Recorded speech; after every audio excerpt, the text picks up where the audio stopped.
એ બાબતમાં અમે એન્જિનિયરને સોંપ્યું છે. પણ હું આપને કહું કે ડીએલપીનો પીરિયડ પણ એ કામમાં પતી ગયો છે. આ મારી પ્રાઇમરી માહિતી મુજબ એ કામ પતાઈ ગયું, દેવાઈ ગયું.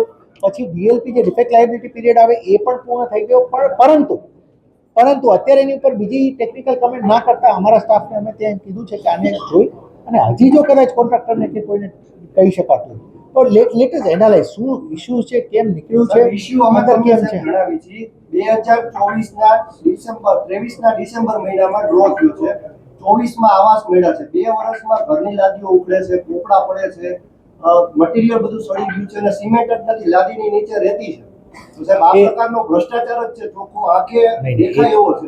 એક વાત ઉપર અમે તમને કહીએ કે અમારે એટલે જ અમે કાલે બહુ જ ચર્ચા થઈ તો અમે પ્રાઇમરી ટીમને તો તરત જ મોકલી દીધી. એટલે એની બાબતમાં પણ જો કદાચ એમાં કંઈ ખોટું હશે તો કોઈ પણ વ્યક્તિ એની જવાબદારી નક્કી થશે જ થશે. પણ એક વાત let us also tech sample and see what problem પણ એ થશે. પહેલા અમે જોઈ તો લઈએ જે કરવા માટે જો